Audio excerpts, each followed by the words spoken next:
Alhamdulillahi Rabbil Alamin, wassalatu wassalamu ala ashrafil khalqi ajma'in, Sayyidina wa maulana Muhammadin wa ala alihi wa sahbihi wa man tabi'ahu ila yaumiddin. Subhanaka la ilma lana illa ma 'allamtana innaka antal alimul hakim. Rabbi shrah li sadri wa yassir li amri wahlul 'uqdatam min lisani yafqahu qawli. Saat ini hadir bersama kita guru kita Al-Mukarram Ustadz Abdus Syukur. Ini sebetulnya sudah menyalahi kode etik. Sesama Abdul dilarang saling mendahului. Yang tausiah ini Abdul Somad. Saya tidak ingin anak-anak ini mengambil kesimpulan Ustadz Somad tidak sopan, tidak beradab, tidak berakhlak. Ustadz-ustadz, guru-guru, para abi duduk di bawah, di belakang, sementara dia duduk di depan. Bukan salah saya, ini salah panitia. Ini hanya sementara menyampaikan tausiah saja. Mudah-mudahan ini tidak mengurangi penghormatan kita kepada guru-guru kita, insyaallah. Al-adab fauqal ilmi. Kalau sekedar ilmu, maka ada yang lebih hebat hafalannya. Siapa itu? Google.com. Kalau sekedar mengingat tausiah pengajian Ustadz Somad, ada yang lebih kuat ingatannya. Siapa dia? Saya tidak mau sebut mereknya, nanti jadi iklan gratis. Ini handphone kamera yang ada di depan ini bisa merekam dan mengingat semua yang disampaikan Abdul Somad. Kalau sekedar amalnya banyak, bisa sampai selevel dengan malaikat, maka dialah yang lebih hebat. 1000 tahun beramal, naik langit pertama. 1000 tahun beramal, naik langit kedua. 1000 tahun beramal, naik lagi sampai akhirnya dia selevel, sejajar dengan malaikat. Wa idh qulna lil malaikati isjudu li Adam fasajadu, semua malaikat bersujud illa, itu dia orangnya, iblis. Dia bukan malaikat, tapi dia selevel dengan malaikat. Lalu dia dari mana? Buka surat Al-Kahfi. Kana minal jinni fafasaqa an amri rabbih. Dia berasal dari kalangan jin. Lalu kemudian Allah bertanya kepada dia, ma mana'aka alla tasjuda li Adam? Apa yang membuat kamu tidak mau bersujud kepada Adam? Idz amartuka, ketika aku perintahkan kepadamu. Dia menjawab, khalaqtani min nar, kau ciptakan aku dari api. Wa khalaqtahu min tin, kau ciptakan dia dari tanah. Ana khairum minhu. Itu dua dalil bahwa dia bukan malaikat. Yang pertama Allah mengatakan kana minal jinni. Yang kedua dia ngaku khalaqtani min nar, dia dari api. Sedangkan malaikat dari nur. Apa bedanya? Yang satu nar, yang satu nur. Nur cahaya, nar api. Setan, iblis, jin diciptakan dari api. Sedang malaikat dari nur. Manusia semua ini diciptakan dari tanah. Warnanya hitam, baunya busuk, letaknya rendah, diinjak tapak kaki. Tapi kenapa saat ini bisa dia naik ke atas? Ini karena kemuliaan Al-Qur'an.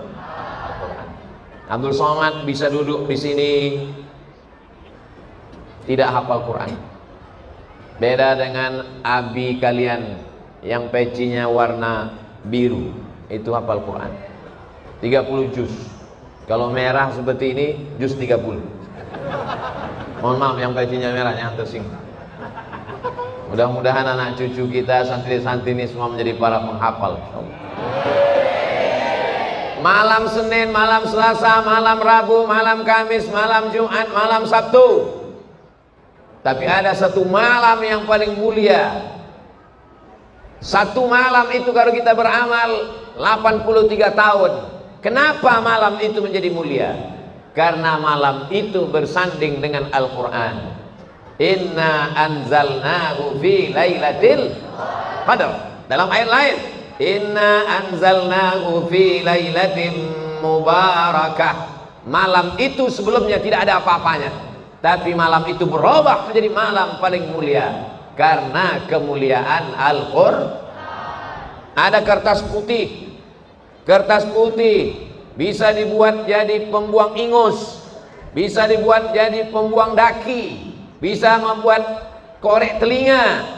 Tapi begitu dituliskan di kertas itu, ya ayyuhalladzina amanu taqullaha haqqa tuqatih wa la tamutunna illa wa antum muslimun. Setelah ditulisnya dengan kaligrafi yang indah, lalu dengan sengaja dia usapkan ke hidungnya, langsung ditangkap Bapak Babin Kamtipmas. Kenapa? Penistaan agama karena melecehkan Al-Qur'an. Kertas yang sebelumnya tidak ada apa-apanya bisa menjadi mulia karena Al-Qur'an. Gua, lobang tanah, lobang di atas gunung, lobang batu, tempat orang berlindung. Gua yang paling banyak di Jakarta. Siapa lu, siapa gua? Ada satu gua. Banyak sekali gua di Indonesia, tapi kenapa gua itu yang dikunjungi orang? Bayar tiket 30 juta, hotel, makan, tinggalkan kerja, sampai ke sana dia naik ke atas gua itu. Mengapa gua itu mulia? Karena di gua itu turun, Iqra bismi rabbikal ladzi khalaqa khalaqal insana min 'alaqin iqra wa rabbukal akramul ladzi 'allama bil qalami 'allamal insana ma lam ya.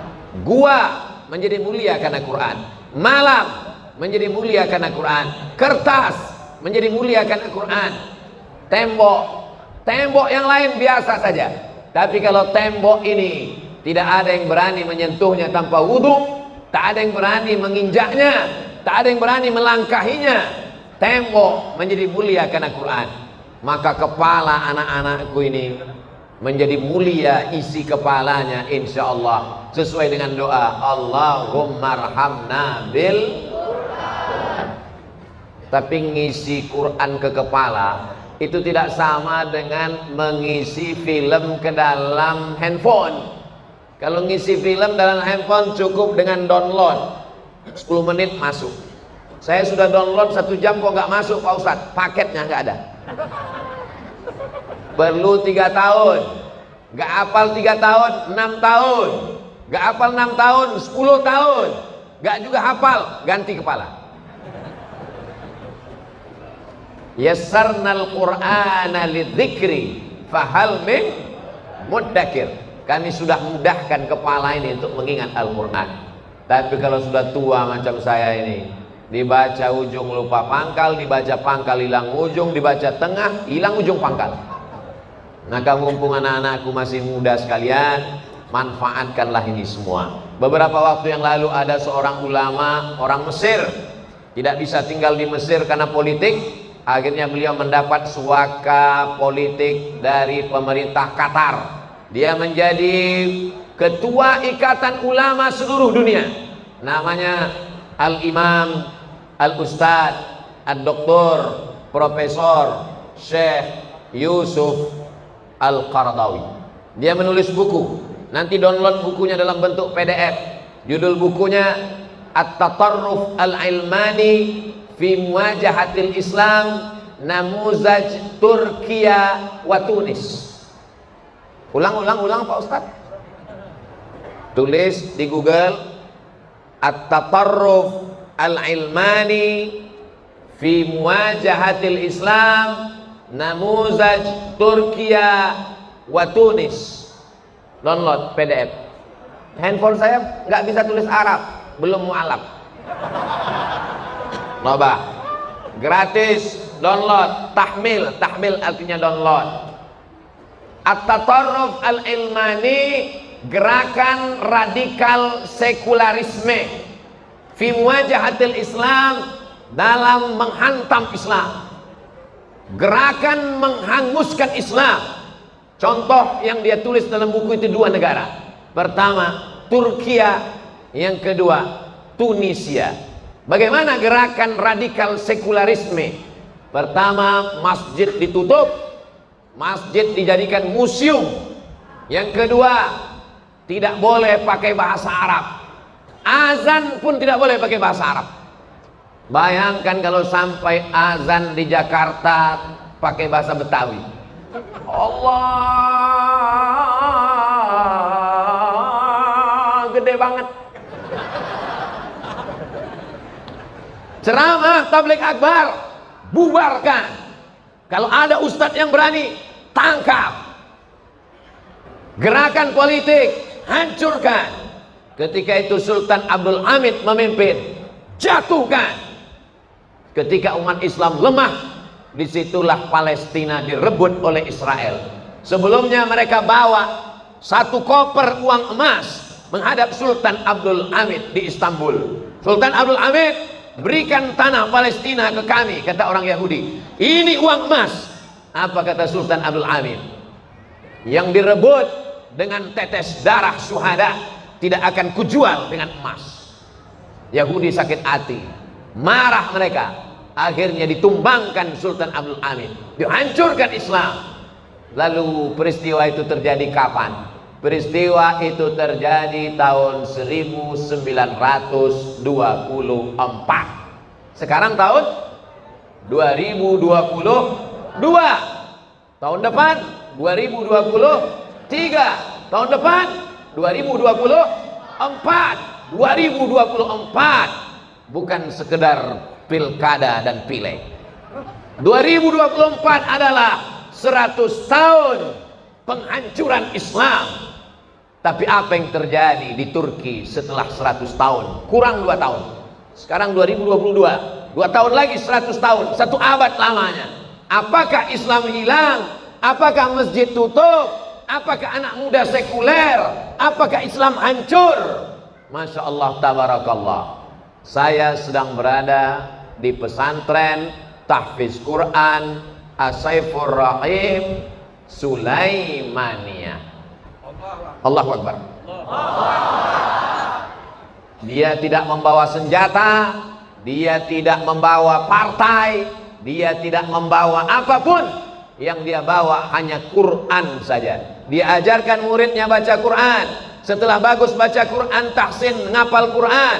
Setelah itu diajarkannya baca kitab. Akidahnya Ahlussunnah wal Jamaah, fikihnya bermazhab. Dan uniknya, dia tidak hanya sekedar bertasawuf, tapi dia bertarekat.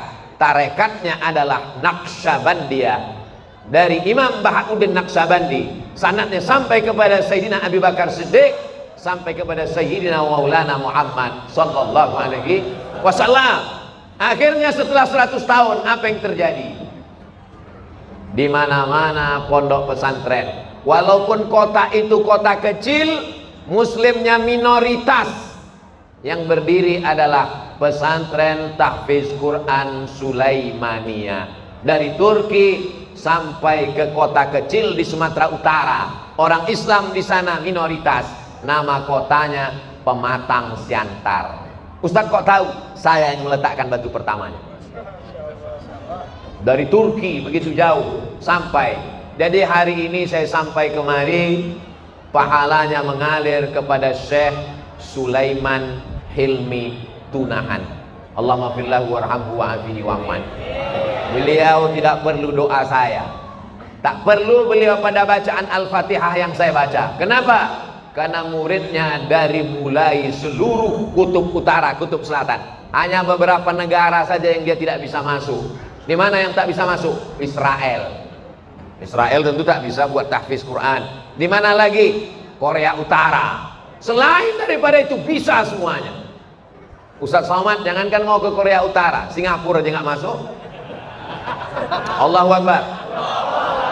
Sebelum kalian sebut, bagus saya sebut duluan.